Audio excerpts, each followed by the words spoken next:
What's up? J'espère que ça va bien. Aujourd'hui, je fais une vidéo par rapport à un sujet que je n'avais pas l'intention de parler sur ma chaîne nécessairement. Par contre, avec comme tout ce qui s'est passé récemment, on dirait que je voyais plein de narratives sortir sur les réseaux sociaux, puis on dirait qu'il n'y en avait pas une que j'étais d'accord avec, puis je sais pas, j'avais le goût de vous donner mon unsolicited opinion par rapport à tout ce qui se passe avec l'occupation double en ce moment, de vraiment faire une analyse complète de qui est en tort, parce que selon moi, je pense pas qu'on peut mettre le blâme sur une seule personne, puis un peu juste de discuter de la suite des choses, puis qu'est-ce que ça implique dans le fond, tout ce qui s'est passé pour nous dans notre société. C'est sûr que là, je vous avertis, je fais ça complètement à la dernière minute, en mi-session, j'ai pas rien prévu, ça va vraiment être une conversation qui va être, je dirais, honnête, et je vais y aller avec comment ça vient, là, je veux vraiment pas commencer à me préparer quelque chose, puis j'ai pas le temps non plus, je vais vous sortir ça le plus tôt que je peux, fait que ça va peut-être être messy au niveau du montage, je vais vraiment faire mon possible pour que ça soit, tu sais, le plus simple possible, puis le plus concis, mais ça se peut que je m'emporte un petit peu parce que j'ai quand même des opinions. Je vais pas dire que j'ai des opinions controversées, je pense que c'est un fort mot, là, mais je pense quand même que j'ai peut-être des opinions qui sont impopulaires, si on veut. Donc, bref, tout ça pour dire que, tu sais, j'ouvre vraiment la discussion. Puis, si vous avez des points à amener, vous trouvez que peut-être j'ai pas été assez en profondeur ou que vous avez un avis contraire au mien, moi, ça me dérange pas. Genre, vous pouvez me le dire, puis c'est bien correct, là. La barre de commentaires est vraiment pour ça. Fait que, bref, j'espère que ça va peut-être un petit peu vous faire réfléchir, de voir ça sous un autre angle. Puis, sans plus tarder, on va pouvoir se lancer dans la vidéo. Donc, avant de me lancer dans comme toutes les différentes parties qui étaient impliquées dans cette situation-là, je vais faire comme un mini recap, mais c'est même pas vraiment un recap, là, ça va être plus genre mes commentaires sur les émissions de dimanche, donc autant l'occupation double de dimanche, mais aussi tout le monde en parle, parce que je pense que, mon Dieu, que ça allait diviser le peuple québécois, ces émissions-là, puis je veux quand même en parler, parce que je pense que mettons qu'on se dirige plus vers l'émission d'occupation double, je pense qu'elle était nécessaire dans le sens que je pense pas qu'il aurait pu faire autre chose que ça, considérant tout ce qui se passait autour. Je pense que rendu là, tu sais, on n'avait pas le choix d'avoir une intervention, puis même s'il y a beaucoup de gens qui étaient off, puis qui étaient comme « Ah, ça me tentait pas de voir ça, ça me tentait pas d'assister moi à la formation parce que moi, j'intimide pas », j'ai vu beaucoup de commentaires comme ça. Je pense quand même qu'il fallait montrer que, tu sais, ils ont fait quelque chose pour remédier à la situation. Pour ce qui est des interventions, tu sais, j'ai vraiment aimé ça qui nous les montrent, celles qu'ils avaient faites avant, tu sais, on voit qu'il y a vraiment eu des propos qui ont été, tu sais, qui étaient déplacés, que la prod a vraiment pas accepté, puis qui ont tout de suite décidé d'intervenir. Il y a beaucoup de gens qui se demandaient, bon, pourquoi qu'ils nous montrent pas les propos qui ont été dits? Moi, selon moi, ça se dit pas. Genre, si c'est des propos comme que les spéculations disent que c'est des propos homophobes, transphobes, etc. Genre, mets pas ça à la télé, là, ça sert absolument à rien. T'as juste à dire qu'il y a eu des propos déplacés, rendus là. C'est juste, je trouve que ça n'a pas sa place à la télévision de nous le montrer. Je pense que ça ferait juste mettre de l'huile sur le feu, rendu là, ça sert absolument à rien. Puis il y a d'autres gens aussi qui se demandaient pourquoi ils ont pas montré ces interventions-là, genre au fur et à mesure que le show sortait. Peut-être qu'ils auraient dû le montrer, je sais pas c'est quoi, tu sais, la décision qui a été prise par rapport à ça. Moi, je pense que ça aurait peut-être brisé le flow, je dirais, de l'émission. Peut-être que c'est comme ça qu'ils le voyaient, je dis pas que c'est la meilleure manière de le voir, mais tu sais, je pense pas que ça aurait eu sa place. On dirait que ça aurait été bizarre qu'ils pluguent ça nowhere. Je pense que leur but, c'était plus de montrer les moments pour que nous, après, on puisse prendre une décision, parce que clairement que la prod a des préférés puis des gens qui veulent pas qu'ils gagnent. Fait que je pense que c'était leur manière de nous diriger dans notre choix, mais je pense pas que ça aurait eu du sens qu'ils montrent ça avant. Sinon, tout ce qu'il y a eu avec India Desjardins, moi India, je l'adore. Pour vrai, genre, je la trouve extrêmement pertinente. Tu sais, j'avais fait ma vidéo sur la glorification des amours toxiques, basée sur son livre, dans lequel elle parle justement de ces sujets-là, puis tu sais, j'avais lu aussi son article par rapport à Jonathan que je vous recommande fortement. Si vous l'avez pas lu, je pense que ça décrit vraiment bien la situation. Puis tu vois qu'elle l'a écrit sous une tête qui était posée, qui était réfléchie. J'ai l'impression que là, à cause qu'elle a écrit un vraiment bon article, ils ont juste fait « Ok, let's go, on va faire une formation là-dessus ». Puis on dirait que first, je pense que c'était pas sa place à elle de faire ça, genre. On dirait que je me dis « Pourquoi elle? » Dans le sens que, oui, elle écrit des beaux textes, mais comme, je pense pas qu'elle était outillée pour donner une formation. Puis je pense que ça l'a un petit peu paru dans comment qu'elle apportait ses points. Je pense qu'elle était pas prête à ça, ça a été quand même un gros choc, là, genre, à seconde que, tu sais, ça s'est décidé, elle partait comme le lendemain, elle a pas eu le temps de se préparer. Puis je pense que ça aurait été vraiment bénéfique qu'on puisse voir des exemples concrets. Moi, c'est ma seule critique de toute cette intervention-là. J'ai trouvé ça comme inconfortable à regarder, évidemment, mais tu sais, je trouvais, comme je disais, que c'était nécessaire. Par contre, j'ai l'impression qu'ils ont juste dit des mots vides de sens, sans montrer les exemples dans les situations que ça s'est posé. Parce que, qu'est-ce que je veux dire par là, dans le fond, là, c'est que, tu sais, mettons, j'ai l'impression que quand tu dis il faut que tu utilises tes mots, il faut que tu écoutes l'autre personne activement. Tu sais, c'est toutes des choses que tu vas dire, ben oui, c'est du gros bon sens, genre, je le sais. Mais quand tu montres pas une situation vraiment concrète, j'ai l'impression que tu peux pas apprendre parce que l'intimidation qui s'est passée dans OD cette année, c'était vraiment sneaky. C'était pas une intimidation genre flagrante non plus, tu sais, c'était vraiment genre justement exclure les gens, ben snake. Fait que j'ai l'impression que s'il avait montré des images puis qu'il avait dit regardez là quand vous avez fait ça, ça c'est de l'intimidation, j'ai l'impression que le message aurait vraiment plus passé puis ça aurait été plus concret. Peut-être qu'ils l'ont fait hors cam puis je suis juste pas au courant, mais je pense que ça aurait été vraiment plus enrichissant autant pour le public que pour eux de voir que oui, t'as participé là-dedans. Autrement, moi j'ai rien à dire sur l'émission, je pense qu'il y avait pas le choix de faire ça. Ensuite, si on se lance dans Tout le monde en parle, je connais Tout le monde en parle, tu sais, je le sais comment ça marche, je sais que c'est souvent des discussions assez deep de ce genre-là. Par contre, je trouve que c'était tellement mal amené. Je trouve que l'émission était comme divertissante parce qu'il y avait du drama, mais je trouve qu'ils sont tellement mal pris. Je trouve qu'ils étaient en mode attaque contre Julie. Ils étaient pas ouverts à la discussion. J'ai l'impression que dans ce genre de situation-là, le but, c'est d'avoir une discussion. Le but, c'est genre, OK, on a trouvé, genre, il y a un problème de société qu'on remarque dans l'émission, l'intimidation. On peut avoir une discussion ouverte sur pourquoi ça arrive, au lieu que, genre, on s'attaque à la personne, t'as-tu juste fait ça à cause de l'argent, t'as-tu juste fait ça par-ci, par-ça. Il arrêtait pas de la couper quand elle parlait. J'écoutais ça, puis j'étais genre, c'est quoi votre but? La fille s'est excusée. Puis je veux dire tout de suite, là, genre, moi, je suis pas la plus grande fan de Julie Snyder ever, là. Genre, je suis absolument indifférente, genre j'écoute pas ses affaires, puis c'est pas parce que je suis une die-hard fan que je dis ça, mais la fille était vraiment sacoche pour quelqu'un qui allait se faire attaquer, puis j'ai l'impression qu'après qu'elle ait dit qu'elle s'était excusée puis qu'elle prenait tout le blâme, on n'arrêtait pas de se piquer encore plus dessus, puis j'étais genre what were you expecting out of this? Sérieusement, genre c'est quoi qui s'attendait? Qu'elle allait juste faire ça puis qu'elle allait rien dire puis que le monde allait juste varger dessus? On dirait que j'étais comme c'est quoi le point de cette émission-là? En fait, vous voulez remettre les pendules à l'heure, mais quand elle vient pour s'expliquer, on dirait que là, oh non, on contredit. Je sais pas, je trouvais que c'était vraiment bizarre comme émission, puis tu sais, oui, il y a des propos que je trouvais qu'elle a dit qui étaient complètement irrelevant, là, toute l'affaire de genre Inès et Stevens, oh my god, la diversité, genre ça avait zéro sa place à être dit là, genre clairement qu'elle était sous pression, mais selon moi, elle s'en est vraiment bien sortie dans la situation qu'elle était. Je pense que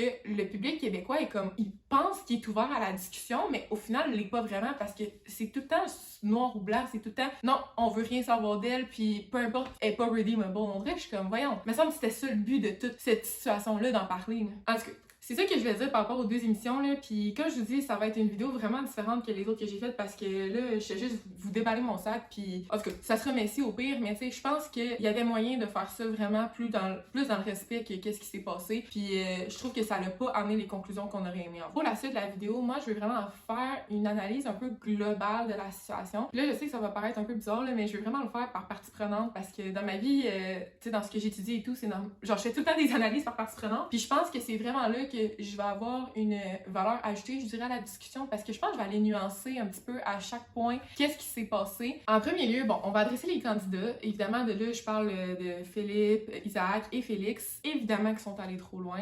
Puis, je veux juste vous dire que tout ce que je vais dire à partir de maintenant va toujours prendre en considération que oui, c'était de l'intimidation. Non, ce n'était pas des gestes qui étaient corrects. Fait que, tu sais, je veux jamais excuser qu'est-ce qui a été fait là. Je veux juste apporter de la nuance après ça, tout ce qui s'est passé. Puis, l'effet boule de neige que ça a eu. Par contre, ces gars-là, clairement que comme, tu sais, il y avait un problème à quelque part. On a vu récemment dans... Ben là, je sais pas si c'est vrai, là, comme... Il y a tellement d'articles qui sortent en ce moment que je sais plus quoi penser, mais que bon, apparemment, ils auraient vraiment mal pris la nouvelle de leur exécution, puis ils se sentiraient vraiment pas mal, puis tout. Puis là, je suis comme... C'est sûr qu'ils l'ont pas bien pris. On dirait que je me demande à quel point le monde s'attendait à ce qu'ils fassent « Ah, ben oui, j'ai intimidé, fait que c'est correct, je vais m'en aller. » Genre, c'est sûr qu'ils l'ont mal pris, puis c'est sûr que eux, ça l'affecte complètement, genre, leur vision d'eux-mêmes, là. Fait ils ont vraiment pas été corrects, mais je pense que, comme, c'est normal qu'en ce moment, il y ait un gros travail à faire sur eux-mêmes. Puis je pense pas que ça leur ait été, genre, legit de montrer leur réaction non plus. J'ai vu beaucoup de monde qui disait ça, là, sur les réseaux sociaux. Ouais, pourquoi on n'a pas vu comment ils l'ont pris? Voyons, la gang, c'est genre,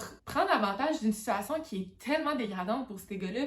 Ils ont mal agi, mais ils méritent-tu vraiment de se faire, genre, varger autant dessus de même, là? Genre, je pense qu'ils sont déjà extrêmement bas. Moi, je pense que ça valait pas la peine parce que, anyway, ça leur aurait rien apporté à part de nous, genre, se nourrir de ce drame-là puis de se nourrir du malheur des autres. Mais j'ai l'impression que c'est tellement toxique comme mindset de vouloir voir les gens s'effondrer. Je pense qu'au final, c'est juste une question de respect parce que moi, dans ma vie, je crois vraiment... Je veux pas dire que je crois aux deuxièmes chances, mais oui, là, dans le sens que je crois pas à la cancel culture. Tu sais, j'en ai déjà parlé, puis ça va un petit peu être un sujet dans ma prochaine vidéo que je voulais faire. Mais la cancel culture, ça veut dire que t'es irredeemable. Ça veut dire que t'as jamais droit à l'amélioration. Fait qu'une fois que t'es cancel, dans le fond, c'est quoi ta raison d'être? C'est quoi ta raison d'être sur la Terre? Il y en a plus, genre? On dirait que pour moi, c'est un concept qui est complètement, genre, démesuré. Puis en ce moment, les gars doivent faire face aux conséquences de leurs actions. Ils se sont fait éliminer. Il va falloir qu'ils fassent du cheminement, mais je pense que c'est assez. Genre, je pense qu'on peut les laisser faire leurs affaires. Puis nous, move on avec notre vie. Je trouve qu'on est extrêmement impliqués dans leur vie. Puis je pense que là, ils ont juste besoin d'un recul. Ça doit être tellement traumatisant de sortir de là. On dirait que dans ma tête, je me dis là, ça suffit. Faut juste leur laisser faire leur chemin. La situation est allée beaucoup trop loin. Ils se sont vraiment laissés emporter dans le jeu. Ça a sorti leur comportement toxique, mais rendu là. On a pu, nous, avoir un impact là-dessus. Tu sais, c'est pas à nous d'aller les humble par rapport à ça. Faut qu'ils le fassent eux-mêmes. Maintenant, si je me tourne vers, bon, la personne qui porte le plus de blâme en ce moment, c'est ben la prod, Julie Snyder. Bon, moi, mon avis, c'est qu'on en fait un petit peu trop en ce moment aussi par rapport à la prod. Je pense que, oui, ils ont des choses à se reprocher, ça, je le nierai jamais. Évidemment que quand ils ont vu qu'il y avait des choses qui étaient graves qui arrivaient, bon, ils auraient dû prendre action, ils auraient dû...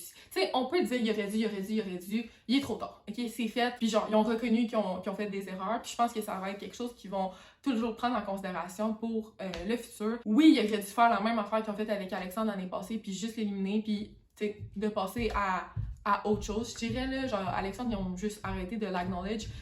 Il aurait pu faire ça avec les gars. Tu sais, en même temps, je me dis, c'est du monde là, qui sont derrière la prod. Ça sert à rien de dire que c'est les pires êtres humains sur la planète. Genre, je trouve que c'est exagéré, mettons, le poids qu'on met sur la prod. Oui, il y a des choses qu'ils auraient dû faire autrement. Puis je pense qu'eux aussi se sont laissés emporter dans le jeu. J'ai l'impression que tout le monde s'est laissé trop emporter dans le jeu. Mais rendu là, ok, on a compris.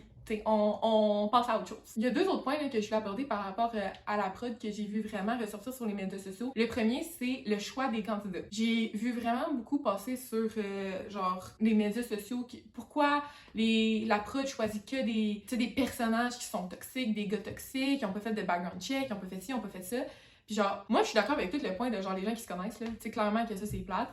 Puis il y a personne qui trouve ça le fun, qu'il y a des gens qui se connaissent déjà. On l'a vu, là, au travers des années, c'est jamais cool. Pour l'affaire des candidats toxiques, moi j'aimerais apporter une petite nuance dans le sens que je suis pas une experte, j'ai pas d'études en psychologie, mais on dirait que dans ma tête, je me dis, les personnes qui sont manipulatrices ou encore les personnes narcissiques. Puis là, je dis pas que personne n'est narcissique dans l'aventure. Je parle en général. C'est des personnes qui sont tellement bonnes pour masquer qui ils sont réellement que je me dis, est-ce que, genre, vous pensez réellement que, mettons, Isaac est arrivé à ses entrevues puis il dégageait déjà des comportements toxiques que la prod aurait pu genre pick on puis de pas le prendre à cause de ça. On dirait que dans ma tête, ça fait pas de sens. Genre, c'est sûr que lui s'est montré sur son meilleur jour. Tous les candidats se montrent sur leur meilleur jour dans leurs entrevues parce qu'ils veulent être pris. Fait que je me dis, tu sais, on peut tant mettre ça sur la faute de la prod que les candidats, finalement, ils étaient toxiques. Tu sais, tout ce qui est tu peux trouver genre de l'information publique, ça oui, il aurait dû faire la recherche, mais tout ce qui est vraiment genre à l'intérieur, tu sais, tes comportements, comment que tu voulais qu'ils sachent? Tu sais, je trouve ça un petit peu hypocrite de dire, ben là, comment ça, la prod a pas vu ça, tandis que quand Isaac est rentré, là, je vous garantis, là, on retrouverait des recaps des premières semaines, là, tout le monde était genre, aïe aïe, Isaac il est nice finalement, genre, j'aurais jamais pensé, Isaac, genre, il m'a vraiment surpris, blablabla, tu sais, le monde l'aimait, là, au début, là, il y a eu une grosse descente, mais c'est comme, ok, mais pourquoi vous avez pas pick on les caractères qui étaient, les traits de caractère qui étaient problématiques? Je pense que c'est comme un peu too much de tout mettre la faute sur la prod qui choisit mal ses candidats par rapport à ça, mettons. Tous les autres aspects, je suis d'accord. Le deuxième affaire, c'est tout ce qui est la transparence. Donc, j'ai vu beaucoup de personnes aussi parler du fait que ce qui était grave, puis ça, c'est un point où ça, tout le monde en parle. Comment ça, vous avez diffusé les émissions quand même, malgré que Jonathan il se faisait clairement intimider? Comment ça, vous avez diffuser ces images-là après les avoir vues, vous avez pensé que c'était correct de les montrer. À un certain point, je comprends, mais comme tout le public est tout le temps genre show the clips, play the clips, montre-nous qu'est-ce qui se passe. Fait qu'on dirait que je suis comme, c'est quoi, vous auriez voulu que à partir de ça, ils montrent pas pantoute les émissions, puis qu'ils expulsent des gens, puis on sait pas pourquoi, puis on est tenu dans le néant. Genre, j'ai l'impression qu'il y avait pas le choix de les montrer. Puis comme j'ai dit tantôt, moi je pense qu'ils ont montré ces images-là pour comme diriger le choix du public. Moi c'est comme ça que c'est ça que j'avais comme perception, que la prod savait qu'ils voulaient pas que ces gens-là gagnent, donc ils montraient les images pour dire « Hey, le public, votez pas pour eux ». T'sais, au final, puis je pense que c'est ça aussi le premier message qui était sorti d'OD de la situation. Il avait dit comme dans la phrase en bas, tu sais, on veut que l'amour gagne, nous aussi, tu sais, c'est à vous de voter. J'ai l'impression que c'était ça leur premier move. C'était-tu le bon? Je sais pas, qui suis-je là pour décider c'était quoi le bon move, mais je pense que le public aurait été outraged no matter what. Genre, c'est sûr qu'il aurait été off de pas savoir qu'est-ce qui se passe dans les maisons. Bon, la troisième partie prenante que je trouve qui est la plus intéressante à regarder, c'est vraiment les commanditaires. Parce que moi, dans le fond, si vous ne savez pas, je travaille en marketing, puis j'ai étudié en développement durable. J'ai comme deux visions quand même intéressantes par rapport à tout ce qui s'est passé avec les commanditaires. Donc, moi, dans le fond, je me questionne vraiment par rapport aux commanditaires qui sont partis parce que moi, je me demande si c'est un stunt marketing dû à la visibilité qu'ils ont eu grâce au fait qu'ils se sont désistés de l'émission. Je me pose beaucoup de questions si personne n'était parti, si c'était resté statu quo. Est-ce qu'il y aurait vraiment eu un dommage à l'image de ces compagnies-là? C'est sûr que c'est difficile à vérifier parce que là, les commentaires sont bondés, mais j'ai pas l'impression que les gens allaient boycotter ces compagnies-là parce qu'ils étaient associés à OD. Parce qu'au final, comment tu voulais qu'ils sachent que ça allait faire ça, mettons? On dirait que je me dis, ça n'a pas rapport. Là, je vais prendre un exemple X, là, mais mettons Couche-Tard, là. Pas parce qu'ils se sont associés à OD en début d'aventure qu'ils prônent l'intimidation. Genre, ils ne pouvaient pas savoir que ça allait arriver. Fait que je comprends pas pourquoi ça l'affecterait leur image de marque. Tout ce qui se passe en ce moment. Mais bref, ça c'est juste mon avis. Puis tu sais, je me dis, même si leurs valeurs sont vraiment là, c'est tellement un gros coup marketing d'être parti. Il y a tellement de compagnies qu'on connaissait pas que là, vu qu'ils ont fait un communiqué de presse sur le fait qu'ils se décidaient d'OD, que là, ils ont full de visibilité, ils ont full gagné d'abonnés. On dirait que je trouve ça genre un petit peu louche. Je veux aussi parler du fait que, tu sais, c'est pas parce qu'une compagnie fait ça que automatiquement faut que t'achètes, là.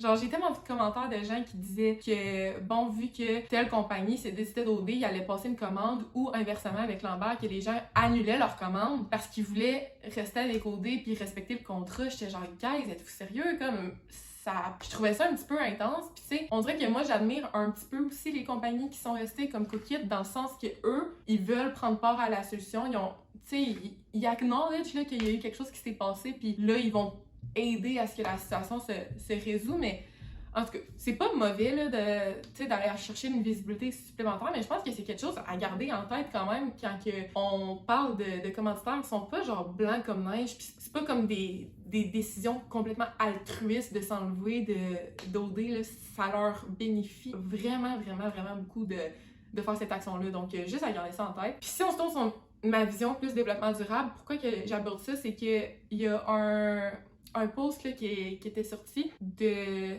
My bad, je me rappelle plus du nom de la personne, là, je vais le mettre à l'écran, bref, de Couche-Tard, dans le fond, que une chance qu'ils se sont décidés d'OD parce que, tu sais, c'est pas comme s'ils polluaient, puis en tout cas. Puis on dirait que ça, c'est quelque chose qui vient vraiment me chercher parce qu'en étant en développement durable, j'ai fait un travail sur Couche-Tard, justement, fait que je peux vous garantir que leur divulgation est pas la meilleure, là. Tu sais, je me dis, il y a tellement d'autres aspects dans la vie qu'on pourrait boycotter des entreprises pour, puis qu'on le fait pas, que je me demande, tu sais, sérieusement, on pourrait-tu, genre, je sais pas, se calmer, puis peut-être, genre, juste revoir un peu c'est quoi nos priorités. Si on veut vraiment avoir un effet de changement, on pourrait vraiment avoir plein d'autres aspects qu'on pourrait, comme, regarder les compagnies puis voir qu'est-ce qu'ils font avec ça. Mais je pense que c'est quand même important, peut-être que ça pourrait ouvrir les yeux sur le fait que les compagnies, ça peut être shady des fois, puis que, justement, informez-vous, comme, pas juste sur l'intimidation, puis je veux pas downplay l'intimidation, genre, c'est vraiment une cause importante, je suis vraiment d'accord avec ça, mais pas juste ça. Il y en a plein d'autres causes que les gens prennent pas en considération puis que je trouve qu'il serait aussi important à le faire, tu sais. Avant de me lancer dans nous, la communauté, j'aimerais aussi juste faire un petit point sur les anciens candidats en ce moment qui ressortent avec plein de tea puis de receipts puis de ci puis de ça. Sérieusement, genre, je trouve que ça n'a pas sa place en ce moment dans le sens que s'il y avait eu des extrêmes problèmes là, avec la prod d'OD il y a 2-3 ans de ça, j'ai l'impression qu'on l'aurait su. Puis je pense qu'en ce moment, il y a beaucoup d'anciens candidats qui profitent de la situation pour aller chercher un petit peu de fame ou aller chercher un peu de notoriété puis d'attention parce que j'ai écouté plein d'affaires que je me disais, tu sais, guys, genre, calme-toi, là, genre, tu savais un petit peu dans quoi tu t'embarquais en allant au OD. J'ai l'impression que là, en ce moment, on blâme la prod comme si la prod les avait maltraités pendant des semaines et des semaines, puis que c'était donc, et puis je suis comme, tu sais, si c'était vraiment de même, pourquoi le monde continuerait à s'inscrire? Pourquoi ça serait pas sorti dans des articles? Leur contrat est fini un moment donné, là, avec OD, là, fait que les gens en auraient parlé bien avant ça, s'il y avait vraiment des réels problèmes. J'ai l'impression que c'est un stunt un petit peu ça aussi, de profiter de la situation. Puis si vous avez pas remarqué, moi, mon point de vue dans tout ça, c'est que je veux qu'on move on, genre, je veux qu'on comprenne, puis qu'on acknowledge où est-ce qu'on a eu tort, puis qu'on passe à autre chose, puis qu'on est capable de s'améliorer par la suite. En ramenant tout le temps les anciens candidats, c'est juste de genre taper sur quelqu'un qui est déjà à terre, puis de comme jamais arriver à une solution. En tout cas, tout ça m'amène aussi justement à enflammer le monde au public, qui est selon moi la partie prenante qui est la plus importante dans cette situation-là. Ben, pour ma vidéo, dans le fond, c'est elle que je voulais le plus parler parce que c'est là que je vois des divergences d'opinion. Parce que selon moi, je trouve que le public n'est pas très self-aware dans tout ce qui se passe, puis j'ai l'impression que le public ne prend pas les torts qu'il devrait prendre aussi. Quand que dans l'émission dimanche, on avait le professionnel qui parlait de cyber-intimidation, j'ai l'impression que les gens n'ont pas comme compris que c'était un petit peu visé envers le public, mais la vague de cyber-intimidation qu'on a eue, genre avec tout OD, avec les candidats, j'ai l'impression que c'est la chose la plus hypocrite que j'ai vue de la part du public. On chiale, mais après ça, on fait encore pire, on se met au même niveau que les intimidateurs, puis on va insulter les gens dans leurs commentaires. C'est pas pour rien qu'ils ont dû supprimer les commentaires des candidats, puis même si, oui, à un moment donné, il faut qu'ils apprennent la vérité, genre, il y a des estifs de limites à varger sur quelqu'un de même. Tu sais, j'ai l'impression que les gens comprennent pas que ça les concerne aussi, l'intimidation. Puis c'était vraiment pertinent, tu sais, qu'est-ce qu'il disait le professionnel, dans le sens que, genre, quand t'es en ligne, tu vois pas l'effet que t'as. C'est exactement ça qui se passe avec le public. Ils ont l'impression, ils oublient tout le temps que c'est des vraies personnes, autant derrière la prod que les candidats, puis ils vont avoir aucun filtre, puis aucune retenue pour juste les insulter. Puis moi, ça me rentre pas dans la tête qu'en tant que société, on est encore là. On est encore dans des vagues de dénonciation, de cyber-intimidation. Genre, voyons, ça n'a pas de bon sens qu'on soit encore là. Genre, c'est tellement, genre, régressif comme société, genre, comme move de société d'être encore là à insulter du monde pour rien. Ça me fait capoter aussi à quel point le monde est jamais content. J'ai jamais vu du monde chialer comme ça de toute ma vie. Je me dis, ils ont donc même pas de vie, le monde, puis ils ont donc même rien à faire parce que c'est du chiolage après chiolage. Ils chiolent qu'il y a de l'intimidation, la prod fait quelque chose, ils chiolent après la prod. Là, après ça, OK, on va faire un épisode sur l'intimidation, vous avez pas aimé ça, on va faire ça. Je chiole sur l'épisode, ben là, on voulait pas voir ça, c'est plate, nan. Genre, qu'est-ce que tu veux?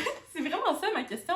Autant par rapport à... Ça revient à mon point avec Tout le monde en parle, avec le public, c'est quoi vos attentes? Qu'est-ce que vous voulez? Il y a rien qui est capable de satisfaire les gens parce que les gens ont pas de nuances. Ça me fait, genre, ça me revient pas à quel j'en reviens juste pas. Pour vrai qu'on soit encore là, puis qu'on n'est pas capable de se détacher de cette situation-là, puis de réaliser que c'est des vraies personnes derrière ça, puis que, tu sais, faut que tu t'attendes à ce qu'il y a des erreurs, il va falloir qu'ils essaient de les réparer, mais tu peux pas être fermé d'esprit après ça quand ils essaient de, justement, de trouver des solutions à qu'est-ce qui s'est passé. Puis là, le monde est comme « Ah, oh, ramenez-nous l'OD d'avant, ramenez-nous OD Afrique du Sud, ramenez-nous OD Grèce. » Même les anciens qui étaient, tu sais, avant J du Temple, comme s'il n'y avait pas eu de pétition à chacune de ces années-là. Je suis comme « Sérieusement, les gens, genre, vous oubliez, mettons? » Tu sais, ils chiolaient tout autant dans ce temps-là. Là, je vais juste faire une parenthèse que je dis pas que cette année, c'est autant pire, genre que c'est au même pied d'égalité que qu'est-ce qui s'est passé avant. Genre, clairement que c'est pour ça que je disais ça au début. Les gars, c'est grave là, ce qu'ils ont fait. Pas ça. Moi, mon point, c'est le public, après ça, qui dit « Ramenez-nous les anciens OD », comme si il avait jamais chiolé par rapport aux anciens OD. Puis je sais pas si vous avez vu les anciens OD, mais c'était rock'n'roll là-dedans. Après ça, je me dis, tu sais, mettons qu'on prend l'exemple de Mathieu Pellerin, parce que tout le temps lui qui ressort à chaque fois qu'on parle d'intimidation, que le monde est genre, ramenez OD Afrique du Sud. Quand on était dans OD Afrique du Sud, c'était vraiment la fin du monde, qu'est-ce qui se passait avec Mathieu? Mathieu n'a pas gagné à cause de ça, ok, c'est correct. Puis après ça, tu fast forward à OD dans l'Ouest, Sab se fait slut shame par le public, full intimidé, puis traité de tous les noms. Je suis comme, c'est pas genre l'équivalent, mettons, pourquoi Sab a vécu ça, mais après ça, on va réprimander Mathieu de comment il a agi. Je dis pas que il y a aucun des deux qui est correct, mais je trouve que c'est hypocrite comme situation de tout le temps mettre la faute sur les autres, tandis que je pense que tout ce qui ressort de cette situation-là, c'est que le public devrait vraiment faire une self-reflection aussi, puis se dire, tu sais, comment j'agis moi, est-ce que c'est aussi problématique? J'ai l'impression que les gens se détachent beaucoup de ça, puis qu'ils mettent tout le blâme sur tous les agents extérieurs sans faire une self-reflection eux aussi. Là. Faut vraiment pas oublier que OD, c'est la même affaire qu'une expérience sociale, puis c'est normal qu'il y a des gens que tu n'aimes pas. C'est complètement normal parce que, tu sais, ces gens-là, là, ils ont aucun repère pendant des semaines de temps, sont pognés dans des maisons. Genre, c'est typique d'une expérience sociale que tu verras en psycho, que c'est sûr qu'ils virent fous, mettons, à rester dans des maisons de même. Fait que c'est normal, faut s'y attendre. Par contre, faut aussi se dire que c'est des personnages. C'est jamais les vraies personnes, leur vraie personnalité quand ils sont là-dedans. Le nombre de fois que les gens sont sortis d'OD puis finalement on est comme « Ah, mais ils sont pas si pires finalement! » Tu sais, Megan, et c'est exactement ce qui s'est passé, ça fait comme quelques semaines. Tout le monde l'a ici, tout le monde l'a bâché, elle a reçu des menaces de mort. Elle revient, elle fait une entrevue. Ah, mais pas si pire finalement. Voyons, on dirait que personne n'a jamais écouté OD de sa vie, genre ça a tout le temps été de même. Je comprends pas pourquoi là, genre, le public a plus de nuances puis est plus capable de se contrôler aussi dans ses propos. À chaque année, il faut que la prod fasse un communiqué par rapport à genre la cyber-intimidation puis d'être tu sais, indulgent dans les propos que les gens ont. Fait que je suis comme, faut comme se recentrer un petit peu aussi en tant que public puis de comprendre qu'on écoute de la télé-réalité puis que ce n'est pas la réalité ce qu'on voit. Aussi, c'est correct de bitcher dans ces émissions-là puis je sais que les gens aiment pas ça puis tu sais, c'est comme, t'aimes pas ça, mettons que t'aimes un personnage, ben là, t'aimes pas ça voir deux personnes le bitcher, mais c'est ça, ce genre d'émission-là. C'est une émission de stratégie qu'il faut que tu sortes du monde dehors. Fait que c'est normal, tu sais, comme Coco Maya pis Aïssa, genre, moi, j'ai trouvé désagréable à regarder quand ils parlaient dans le dos de tout le monde pis qu'ils étaient bitch. Ok, mais je les déteste ça en tant que personne. Ben non, parce que je sais qu'ils sont pas de même dans la vraie vie. C'est comme, c'est là la nuance qu'il faut apporter. T'as le droit de bitcher dans l'émission parce que si tu bitches pas pis que tout le monde est content, qu'est-ce qui arrive? On chiale que c'est plate. Puis ils en ont parlé un petit peu aussi dans l'émission de la fine ligne entre l'intimidation puis le bitchage. Puis je pense que c'est quelque chose qu'il va falloir aussi nous refléter dans le sens que on peut faire ça puis on peut être en désaccord avec des gens sans que ça soit de l'intimidation. Ce que Joe a vécu et que Tommy a vécu, ça c'est de l'intimidation puis je discrédite pas ça. Mais là j'ai vu des commentaires aussi par rapport justement pourquoi Coralie est pas partie. Mais voyons, Coralie a fait la même affaire que tout le monde a déjà fait à l'émission. Elle était pas pour partir à cause de ça, ça a comme pas rapport. Là, je sais que je m'emporte, là, j'ai comme l'impression que c'est tellement décousu ce que je dis, puis je fais juste ramble, mais j'avais juste le goût de comme tout sortir qu'est-ce que j'ai en dedans depuis quelques semaines, parce que j'ai l'impression qu'il y a personne qui voit que eux aussi, ils peuvent avoir des comportements toxiques, puis je sais que moi aussi, je peux en avoir eu, puis tu sais, si, mettons, là, vous ressentez vraiment le besoin de parler d'OD, puis de parler de quelqu'un que, genre, vous trouvez bitch, parlez-vous-en entre vous autres, dans vos conversations privées. Pourquoi ça doit sortir au grand public, genre, puis affecter les personnes? On dirait que je me dis, c'est tellement pas nécessaire. Tu sais, tous les gens qui ont blasté l'apparence de Félix, on dirait que moi, dans ma tête, je suis comme... Parlez-vous-en en privé, au pire, si vous le trouvez pas de votre goût, mais genre, Seigneur, c'est-tu vraiment, genre, on est-tu rendu là dans la vie que, vu que t'aimes pas sa personnalité, tu vas attaquer son apparence, genre... C'est bas, là, c'est vraiment bas. Puis ma vidéo en tout et partout, là, c'est vraiment pour faire comprendre aux gens que tout le monde a eu du tort dans cette situation-là. Puis c'est pour ça que ça a pris autant d'ampleur. Puis je trouve que c'est allé beaucoup trop loin. Puis qu'on en parle beaucoup trop. Puis je pense que c'est c'est une situation dans laquelle on peut tous se rassurer puis se remettre en question sur nos comportements puis sur nos manières de penser, parce que je dis pas que j'ai la vérité absolue puis que moi j'aurais fait vraiment mieux en étant à leur place, mais tu sais, s'il y avait juste expulsé les candidats, clairement que ça n'aurait pas fait comme ce gros effet boule de neige-là, mais je pense que c'est quand même aussi nécessaire pour le public de comprendre qu'à toutes les années, eux aussi, ils peuvent avoir des comportements vraiment toxiques là, de bitchage puis d'intimidation vers les candidats, en oubliant que c'est des personnages, tu sais. Bref, c'est pas mal ça qui va conclure ma vidéo. J'ai aucune idée combien de temps elle dure. Je vais vraiment essayer de publier ça ce soir, donc en temps réel. Bon, ma vidéo est tellement longue que ma caméra elle est fermée, donc je vais finir ça vite, mais bref. Ce que je disais en gros, c'est que je pense que, tu sais, tout ça, qu'est-ce que ça fait, c'est que ça remet en question tout le monde. Donc, ça remet en question les candidats qui vont pouvoir faire un travail sur leur comportement d'intimidation. Le public va pouvoir aussi faire peut-être un petit travail sur leur intimidation qu'ils ont faite en retour, puis à quel point ils sont investis dans cette émission-là. Tu sais, des fois, il faut peut-être un petit peu se détacher, puis tu sais, comprendre que c'est des personnages, puis penser à autre chose quand il y a quelque chose qui arrive, à moins que ça soit grave comme dans cette situation-là. Puis la prod va aussi pouvoir faire un gros travail sur c'est quoi leur manière, leur processus qu'ils pourraient mettre en place pour pas que ça arrive ce genre de situation-là, de, tu sais, mettre des limites plus tôt, c'est quoi les critères pour exclure un candidat, c'est quoi les bonnes interventions à faire. Je pense qu'ils ont un énorme travail à faire aussi là-dessus, mais bref, je pense que tu sais, toute cette situation-là est vraiment genre eye-opening pour tout le monde. Donc, j'espère que ça vous a plu la vidéo. Tu sais, je sais que je parle puis je ramble, mais bref, si vous avez des opinions contraires à moi, n'hésitez pas à venir m'en parler. Je suis très ouverte très open au débat. Si jamais vous voulez plus de contenu de ce genre-là, je vous invite toujours à vous abonner. J'ai une vidéo sur le manque de nuances dans la société qui s'en vient prochainement. Prochainement, pour moi, c'est genre un mois, là. Je suis quand même à l'université, puis je travaille, fait que faut que je me donne un petit peu de lousse, mais bref, ça s'en vient quand même prochainement. Puis voilà, donc on se retrouve à ce moment-là.